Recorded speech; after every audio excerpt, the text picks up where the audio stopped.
They don't want you back on the property. It is private property. It's not public. If they ask you to leave, you're going to have to leave, okay? Can I get your name and badge number, sir? It's right here, sir. Right here? Yes. Is that H-E-R? It's right here. Okay, can I get your information? How do you spell right? Can I have your information? Oh, your name's not right here. You were just being rude. Can I have your... Sir, this is not private property. They don't want you there. You will be arrested for trespass. This is not private property. Official warning. They told you and I told you you're not welcome back, okay? They never told me that. I'm telling you. You can't tell me that. They have to tell me that. I can tell you. You're not an authorized representative of theirs. I am. You're not. I am. You just said it's a private building. I just spoke with them. Okay? You just said it's a private building. You've been advised. I'd like to speak to a supervisor, sir. Can you please call a supervisor as per your policy? Can you please call a supervisor? You see how rude this officer is being here. So I'm going to ask them very nicely not to go up on their property, okay? This is not their property, sir. You want to tell them that you don't want to be here? We want you to not be here, actually, because we don't want you to film inside. All right? We ask that you... This is public property, sir. No, I'm not going to engage you. That's fine. This is public property.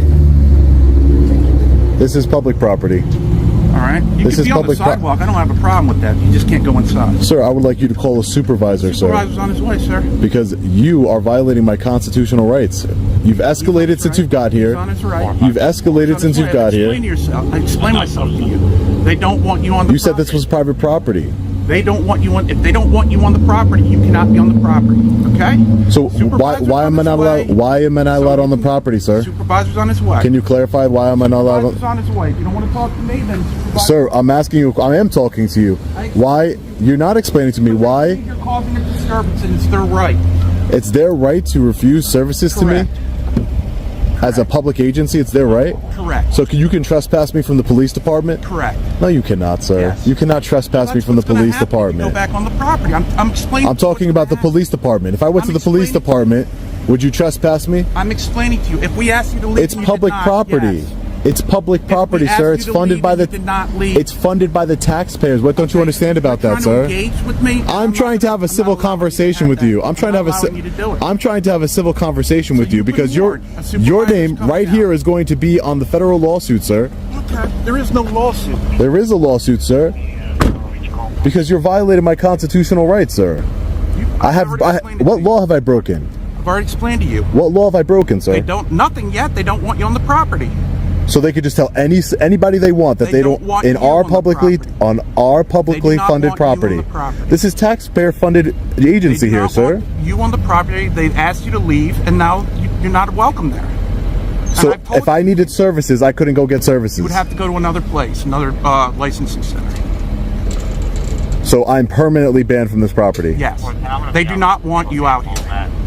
I need some type of notice. I don't understand how I can make it clear. No. You're making yourself very clear, crystal clear, sir. But what I want, maybe I'm not making myself clear. I'm sorry. Let me start over. It's not engaging. It's called the conversation, sir. Okay. It's called a civil conversation, sir. All right.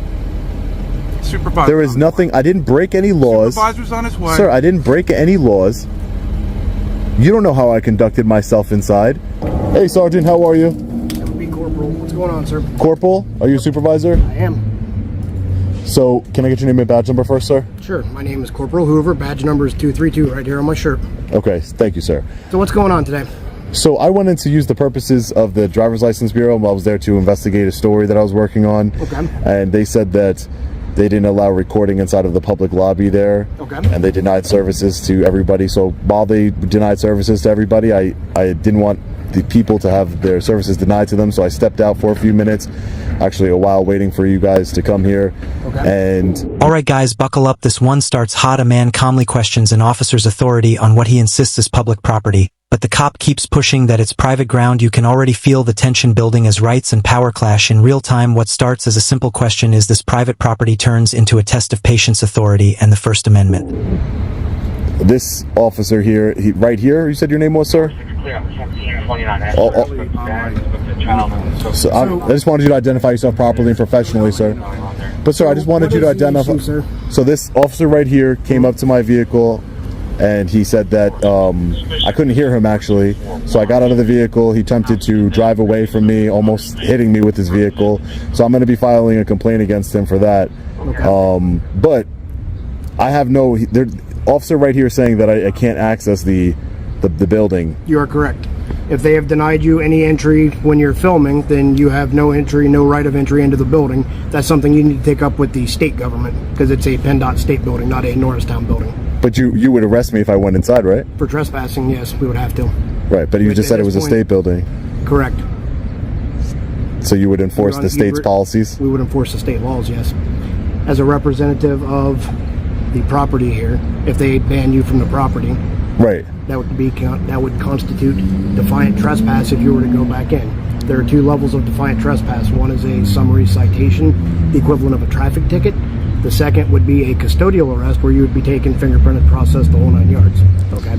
Now, I'm only offering this as speculation because I have not talked to anybody inside. I'm only speaking with you at the moment since you asked me first. Okay. Right. So my only question to you, sir, is, so I just want to make it clear, because in order for me to take this to a federal court and to trying to rectify the situation in a federal court system, not in a state court, it would be, I would need standing in said court. And in order for me to have standing, my rights need to be violated. So you're telling me, as a corporal of the Norristown Police Department, that if I walk back into this public building here and attempt to get services and exercise my rights, you will arrest me? While you are filming, yes, if that is what the staff inside has determined. So that's a yes, you will arrest me. Again, if I just want to be clear. Right, and you're not listening to the words I'm saying. Okay, so I want to be very clear. I am listening. I've only spoke to you. Right. I have not spoke to anyone inside. So why don't you go talk to them, and then we could be clear. Go in and chat with them. Okay, and then we will see what we can do to resolve this at this point in time. Just for the record, what's your name, sir, so I know who I'm speaking with? My name's Sean, sir. Sean? Okay, Sean. Are you local to the area, or? I'd rather not give any additional private information. Okay. But yeah, if you want to go clarify with them, and then you can come out. Because I just want to be really clear here. What did you say your name was again, sir? Sean. Sean. S-H-A-W-N or S-E-A-N? S-E-A-N. S-E-A-N? Yep. So, I just spoke to the district manager on the phone. Okay. So their issue with the filming inside is the personal identifying information of patrons that are inside the building. They have to stop all operations because that is a controlled item. Be like having your social security number laying out for somebody to come around and take pictures of, things of that nature. That's why they have to stop any sort of operations when people are filming inside. Their issue is not so much with you being inside, with you trying to do some sort of investigatory story, anything of that nature. It is solely with the filming while people are inside. Okay. What the district manager has offered is the press contact so that you can arrange a tour after hours or when the place is closed down, so it's not open to the public. So you can come in, you can film, and you can do your story that you need to.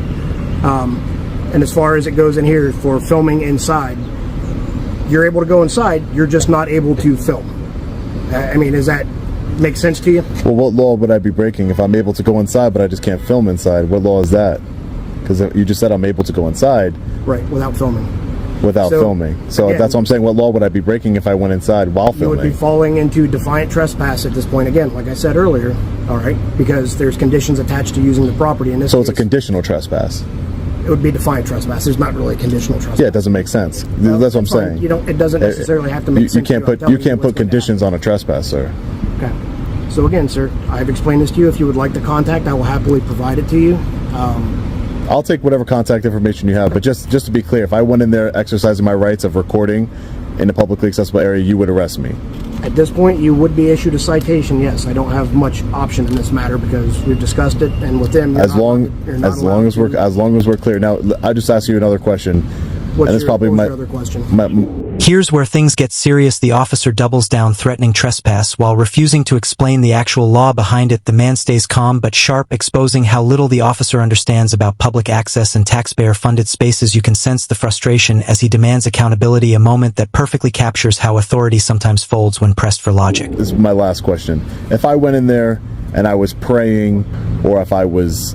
if I went in there and the manager came out and told you, hey sir, Corporal Hoover, we don't want this man in here because he's a little too dark for our taste, or he's praying and we're telling you we don't want him in here, would you trespass me at that point? No.